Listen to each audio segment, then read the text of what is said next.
3/2/2023 को शनिवार के दिन आदिवासी कल्याण समिति कप्तान पारा जिला पूर्णिया हमारे कार्यालय में भूमिहीन कहने वाला जो कह रहा है कि भूमिहीन है, इन लोग को भूमि अपना दखल कब्जा है और अपने पूर्वज काल से उस जमीन पर चले आ रहे हैं।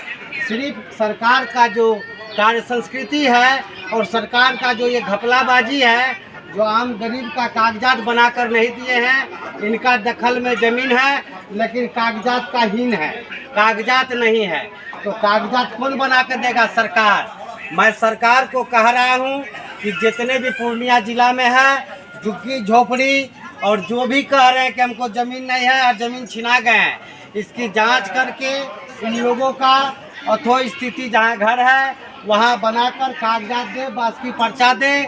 मैं डीएम साहब से भी अनुरोध करता हूँ, सुहर्ष भगत जी से, पूर्णिया जिला के डीएम साहब से और नगर आयुक्त से और आपको जो है एसपी साहब से कि आप भू माफिया लोगों पर कार्रवाई करें, क्योंकि गरीब आदमी जो बसा हुआ है उसका कागजात सरकारी हो जाता है, किसी और का ज़मीन हो जाता है, लेकिन गरीब आदमी का नाम पर कोई कागजात नहीं बनाता है।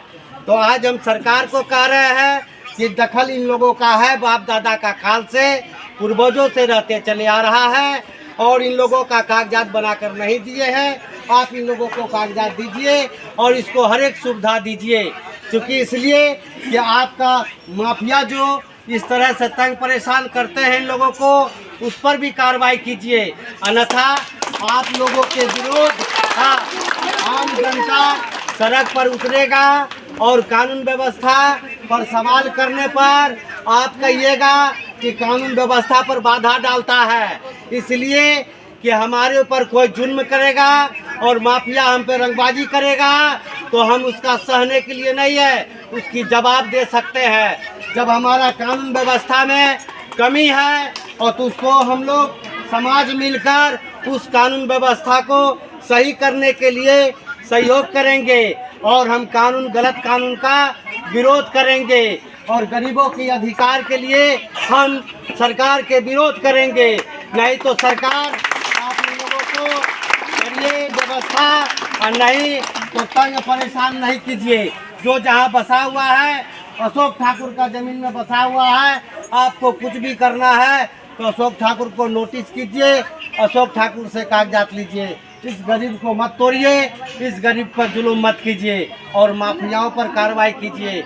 हम आपको जहाँ जहाँ चिन्हित करवाते हैं आप वहाँ बरके पर कार्रवाई कीजिए, गरीबों को बसाइए, गरीबों की भला कीजिए और आप सरकार की जय जयकार होगी।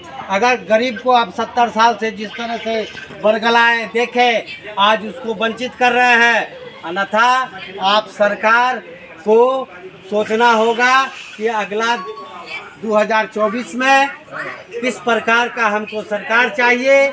ये गरीब जनता से निवेदन करेंगे, कभी भी सीखिए 500 रुपया मुर्गा भात पर वोट नहीं दीजिए और आप सही आदमी का चुनाव कीजिए, आपका समाज का जो काम कर सके, आपकी जो आवाज़ उठा सके।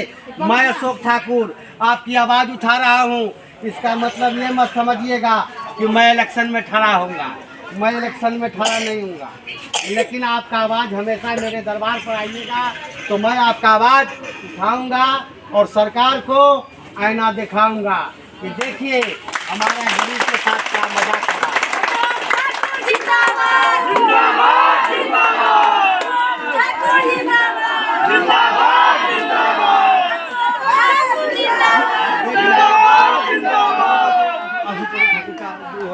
संबोधित करते हैं।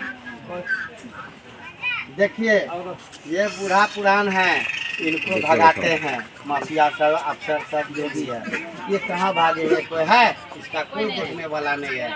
ये वो कैसे कैसे इसको मेरा नाम कोई बता दिया, मालूम हुआ ये भी पैदल उदल गिरते पड़ते यहाँ आया, बेटा बचा लो, लेकिन इसका कोई सुनने वाला नहीं है। इन लोगों का कोई नहीं सुनता है, सिर्फ हमको छोड़ के। आज हम लोग आए हैं, लोग जो है माफिया से थोड़ा बचा हुआ है, पूछ लीजिए क्या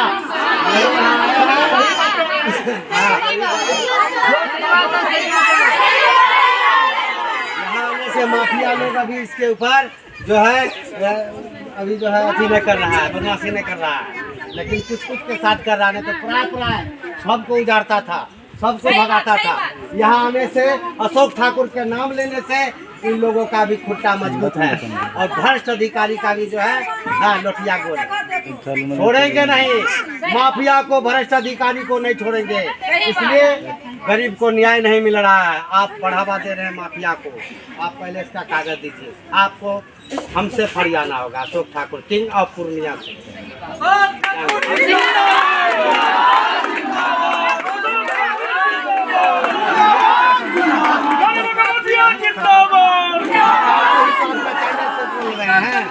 ये सरकार को किए हुए हैं, सरकार को आवाज उठाए हुए हैं। तमाम हर हफ्ता में यहाँ मेरे कार्यालय के वीडियो वायरल होता है और सरकार के खिलाफ होता है। क्या सरकार अंधा नहीं दिखाई पड़ रहा है? एक सवाल है सर, अगर आप ये लोग के काम के लिए आप अगर जेल भी जाते हैं, वो साथ आएंगे?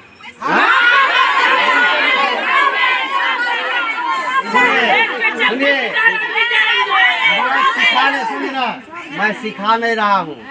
मैं जेल जाऊंगा, मुझे कोई माफिया मार दे या एसपी हमको जेल भेज दे, मैं ये लेके नहीं कि ये हमको सहयोग करेंगे तब लड़ेंगे। हाँ, मैं इसके लिए निष्पक्ष खड़ा हूँ, मैं इसके न्याय की बात करता हूँ। तब हमको कौन छुएगा और ये लोग क्या करेगा, अब इसकी मर्जी है। अगर मैं सही काम करूँगा तो मैं इसके लिए जान दे रहा हूँ, तो ये भी हमारे लिए जान दे रहा है। आदिवासी कल्याण समिति, यही आप देख सकते हैं नाम आई गई। ये देखिए फोटो जगह जगह चारों बगल लगा हुआ है अशोक ठाकुर जी का भी।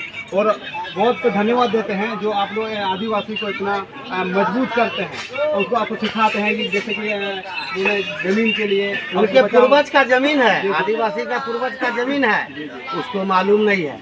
इसलिए मैं जानकारी देता हूँ, इसलिए कि मैं कुछ दे दूँ उसकी जुबान में, जो आगे चल के अपनी संपत्ति का मौलिक अधिकार का बात कर सके। नहीं तो किसी आदिवासी को जानकारी नहीं है, चाहे नेता हो चाहे आम जनता हो, आदिवासी में जमीन का जानकारी नहीं है कि उनके पूर्वज का भी था। आज इन लोगों को पढ़ा हुआ नहीं है, इसलिए ये भूमिहीन हो गया। अगर वही पढ़ा लिखा, इसका पूर्वज रहता, पढ़ा लिखा रहता तो जमींदार होता। देखते हैं जो आदिवासी समाज में, ठीक है, जो कोई धर्म के विषय में भक्ता है, ये ईसाई है, ये हिंदू है, ये और भी कोई अन्य जाति है, ठीक है, तो ये धर्म में ही लड़ते रहते हैं। और आदिवासी समाज में जो बीता सब, उसके बारे में आप क्या कहना चाहिए? देखिए, उस पर हम टिप्पणी नहीं करेंगे। फिर हम बोल रहे हैं, हमारा मुद्दा है जमीन का। आप जाति बदल रहे हैं या क्या कर रहे हैं, या आप उस मैंने भुगले रहिए, ये आपकी मर्जी। नहीं, आदिवासी समाज में देख रहे हैं ये सब हो रहा है। वो ईसाई है, हम सुनिए, आदिवासी में ज़्यादा तो यही होता है। वो क्रिश्चियन है, वो संथाल है, ये मुंडा है, उसके पास नहीं जाएंगे, ऐसा होता है। देखिए, एक तरह का ये रिकॉर्ड चल रहा है। जी जी।